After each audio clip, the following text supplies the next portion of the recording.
अथ सप्तमोऽध्यायः। अध्याय 7. अध्याय सार. भगवंताच्या परा म्हणजे श्रेष्ठ व अपरा म्हणजे कनिष्ठ प्रकृतीपासून सर्व विश्वाची उत्पत्ती झालेली आहे. इथे भगवंताच्या काही विभूती सांगितल्या आहेत. ही चराचर सृष्टी सत्व रजस तमस या त्रिगुणांनी युक्त असून ती भगवंतापासूनच उत्पन्न झाली आहे. भक्तांचे 4 प्रकार तसेच मूढ लोकांचेही काही प्रकार सांगितले आहेत. भगवंताच्या ज्ञानमय व्यक्त व ज्ञानमय अव्यक्त रूपालाही जो जाणतो तो अखेर भगवंताकडेच जातो आणि त्याला मोक्षप्राप्ती होते. हा भाग या अध्यायात येतो. श्री भगवानुवाच मय्यासक्तमनः पार्थ योगं युञ्जन्मदाश्रयः असंशयं समग्रं मां यथा ज्ञास्यसि तच्छृणु. श्रीकृष्ण म्हणाले, हे अर्जुना, माझ्या ठिकाणी मन स्थिर ठेवून माझ्याच आश्रयाला राहून योग साधनेमध्ये एकाग्र होऊन निस्संशय होऊन तू ज्याप्रमाणे मला जाणशील ते ऐक. ज्ञानं तेऽहं सविज्ञानम् इदं वक्ष्याम्यशेषतः यज्ञात्वा नेह भूयोऽन्यत् ज्ञातव्यम् अवशिष्यते. हे अर्जुना, मी तुला विज्ञानासहित हे ज्ञान असे संपूर्णपणे सांगेन की जे जाणून घेतल्यानंतर या विश्वामध्ये पुन्हा अन्य काहीही जाणण्यासारखे शिल्लक राहत नाही. मनुष्याणां सहस्रेषु कश्चिद्यतति सिद्धये यततामपि सिद्धानां कश्चिन्मां वेत्ति तत्त्वतः. हजारो मनुष्यात एखादाच सिद्धी मिळवण्याचा प्रयत्न करतो आणि असा प्रयत्न करणाऱ्या अनेक सिद्ध पुरुषांपैकी एखाद्यालाच माझे खरे ज्ञान होते. भूमिरापो नलो वायुः खं मनो बुद्धिरेव च अहंकार इति यं मे भिन्ना प्रकृतिरष्टधा. पृथ्वी, आप, तेज, वायू, आकाश, मन, बुद्धी आणि अहंकार याप्रमाणे माझी भिन्न स्वरूपाची 8 प्रकारची प्रकृती आहे. अपरेयमितस्त्वन्यां प्रकृतिं विद्धि मे परां जीवभूतां महाबाहो ययेदं धार्यते जगत्. हे अर्जुना, वर सांगितलेली अपरा प्रकृती आहे. यापेक्षा भिन्न स्वरूपाची असणारी म्हणजेच जीवस्वरूपाची असणारी अशी की जिच्यामुळे हे सर्व विश्व धारण केले जाते अशी माझी पराप्रकृती तू जाणून घे.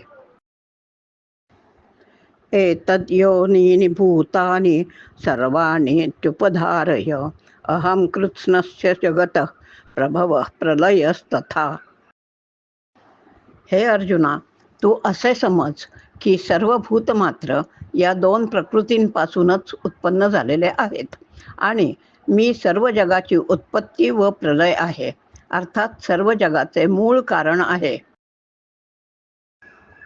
मत्तः परतरं नान्यत् किंचिदस्ति धनंजय मयि सर्वमिदं प्रोतं सूत्रे मणिगणा इव. हे अर्जुना, माझ्याहून निराळे दुसरे कोणतेही परम कारण नाही. हे संपूर्ण जग दोऱ्यात मणी ओवावे तसे माझ्यात ओवलेले आहे.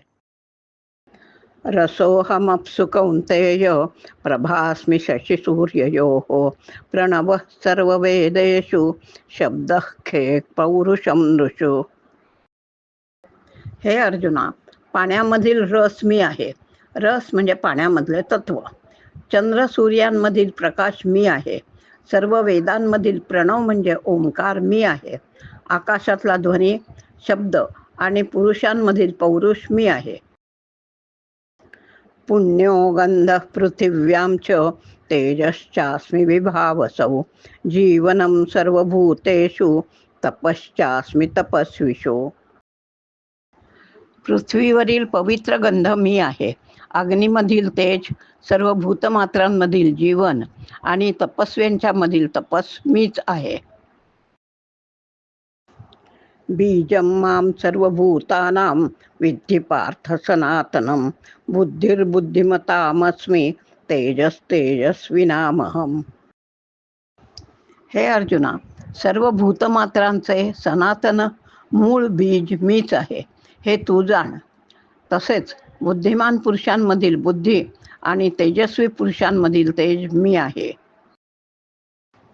बलं बलवतां चाहं कामरागविवर्जितं धर्माविरुद्धो भूतेषु कामोऽस्मि भरतर्षभ. हे अर्जुना, बलवानांचे आसक्तीरहित व कामनारहित सामर्थ्य मी आहे आणि सर्व प्राण्यांमधील धर्माला अर्थात शास्त्राला अनुकूल असा काम मी आहे. ये चैव सात्विका भावा राजसास्तामसाश्च ये मत्त एवेति तान् विद्धि नत्वहं तेषु ते मयि. याशिवाय जे सत्वगुणांपासून, रजोगुणापासून आणि तमोगुणापासून उत्पन्न होणारे भाव व पदार्थ आहेत ते सर्व माझ्यापासूनच उत्पन्न होणारे आहेत असे तू जाण. परंतु वास्तविक पाहता त्यांच्यात मी आणि माझ्यात ते नाहीत. त्रिभिर्गुणमयैर्भावैर् एभिः सर्वमिदं जगत् मोहितं नाभिजानाति मामेभ्यः परमव्ययम्. सर्व जग त्रिगुणांनी भरलेले आहे.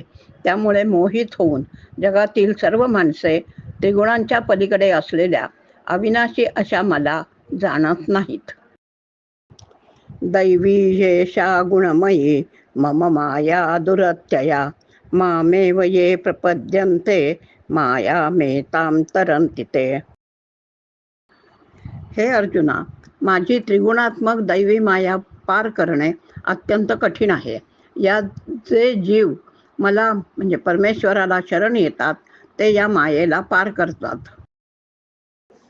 न मां दुष्कृतिनो मूढा प्रपद्यन्ते नराधमाः मायया परुतज्ञाना आसुरं भावमाश्रिताः. या मायेने ज्यांचे ज्ञान हिरावून घेतले आहे असे आसुरी स्वभावाचे, मनुष्यात नीच असणारे, दुष्ट कर्मे करणारे मूर्ख लोक मला भजत नाहीत. चतुर्विधा भजन्ते मां जनाः सुकृतिनोऽर्जुन आर्तो जिज्ञासुरर्थार्थी ज्ञानी च भरतर्षभ. हे अर्जुना, 4 प्रकारचे पुण्यवान लोक माझी भक्ती करीत असतात.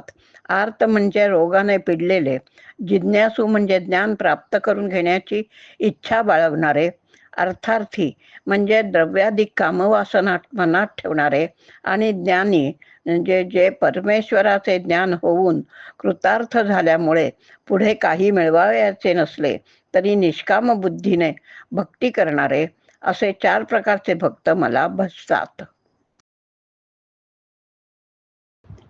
तेषां ज्ञानी नित्ययुक्त एकभक्तिर्विशिष्यते प्रियो हि ज्ञानिनोत्यर्थम अहं स च मम प्रियः.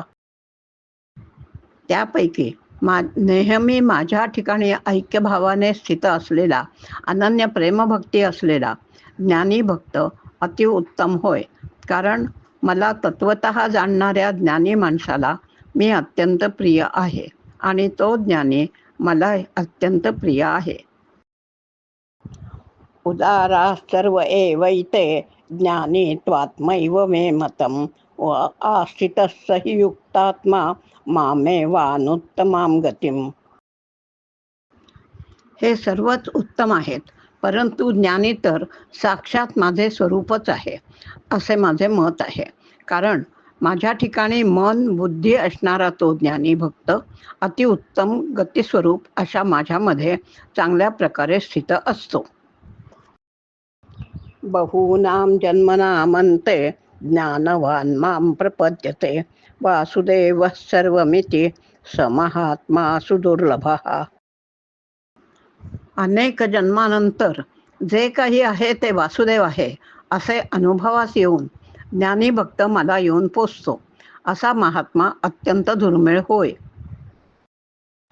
कामैस्तैस्तैर्हृतज्ञाना प्रपद्यन्तेऽन्यदेवताः तं तं नियममास्थाय प्रकृत्या नियता स्वया.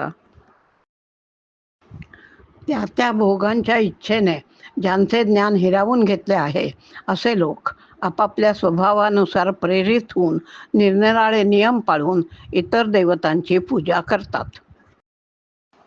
यो यो यां यां तनुं भक्तः श्रद्धयार्चितुमिच्छति तस्य तस्याचलां श्रद्धां तामेव विदधाम्यहम्. जो जो भक्त ज्या ज्या देवता स्वरूपाची श्रद्धेने पूजन करण्याची इच्छा करतो त्या त्या भक्ताची त्याच देवतेवरील श्रद्धा मी दृढ करतो. सतया श्रद्धया युक्तस्तस्याराधनमीहते लभते च ततः कामान् मय्यैव विहितान् हितान्. भक्त मी म्हणजे परमेश्वराने दिलेल्या श्रद्धेच्या सामर्थ्याने युक्त होऊन त्या देवतेची आराधना करतो. त्यानंतर मी दिलेल्या श्रद्धेमुळे त्याला इच्छित कामनांचे फळ प्राप्त होते. अंतवत्तु फलं तेषां तद्भवत्यल्पमेधसां देवान् देवयजो यान्ति मद्भक्ता यान्ति मामपि. पण या अल्पबुद्धी लोकांना मिळणारे ते फळ नाशवंत असते. देवतांचे भजन करणारे देवतांकडे आणि माझे भक्त माझ्याकडे येतात. अव्यक्तं व्यक्तिमापन्नं मन्यन्ते माम बुद्धयः परं भावमजानन्तो ममाव्ययमनुत्तमम्. मंदबुद्धीचे लोक माझे निर्गुण अव्यक्त रूप जाणत नाहीत. ते वास्तविक अव्यक्त असलेल्या मला व्यक्तदशेत सगुण रूपात देहस्वरूपात मी आहे असे मानतात. नाहं प्रकाशः सर्वस्य योगमाया समावृतः मूढोऽयं नाभिजानाति लोको मामजमव्ययम्. मी माझ्या योगरूप मायेने आच्छादित असल्याने सर्वांना स्वस्वरूपात प्रत्यक्ष दिसत नाही. जन्म नसलेल्या अविनाशी मला म्हणजेच परमेश्वराला ते जाणत नाहीत. अर्थात मी जन्मणारा मरणारा आहे असे ते समजतात. वेदाहं समतीतानि वर्तमानानि चार्जुन भविष्याणि च भूतानि मां तु वेद न कश्चन. हे अर्जुना, मी पूर्वी होऊन गेलेल्या आणि वर्तमान काळात असलेल्या तसेच भविष्य काळात निर्माण होणाऱ्या सर्व भूतमात्रांना जाणतो, परंतु मला मात्र कोणीही जाणत नाही. इच्छा द्वेष समुत्थेन द्वंद्वमोहेन भारत सर्वभूतानि सम्मोहं सर्गे यान्ति परन्तप. हे अर्जुना, सृष्टीमध्ये इच्छा आणि द्वेष यामुळे उत्पन्न झालेल्या सुखदुःख रूप द्वंद्वाच्या मोहाने सर्व प्राणी संभ्रमित असतात. येषां त्वन्तगतं पापं जनानां पुण्यकर्मणां ते द्वंद्वमोहनिर्मुक्ता भजन्ते मां दृढव्रताः.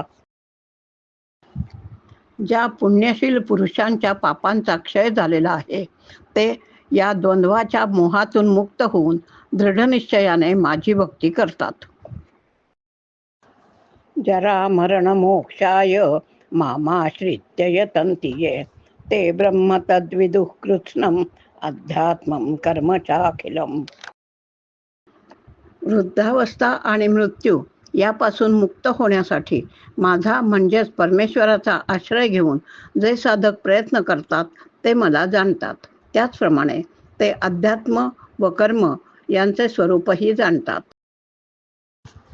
साधिभूताधिदैवं मां साधियज्ञं च ये विदुः प्रयाणकालेऽपि च मां ते विदुर्युक्तचेतसः.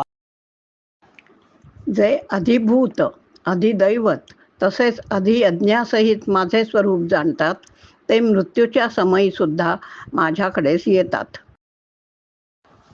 ओम तत्सद इति श्रीमद्भगवद्गीतासु उपनिषत्सु ब्रह्मविद्यायां योगशास्त्रे श्रीकृष्णार्जुनसंवादे ज्ञानविज्ञानयोगो नाम सप्तमोऽध्यायः. याप्रमाणे श्रीकृष्णांनी भगवद्गीता या उपनिषदात सांगितलेल्या ब्रह्मविद्येतील योग म्हणजे कर्मयोग या शास्त्रावरील श्रीकृष्ण व अर्जुन यांच्या संवादातील ज्ञानविज्ञान योग नावाचा 7वा अध्याय समाप्त झाला.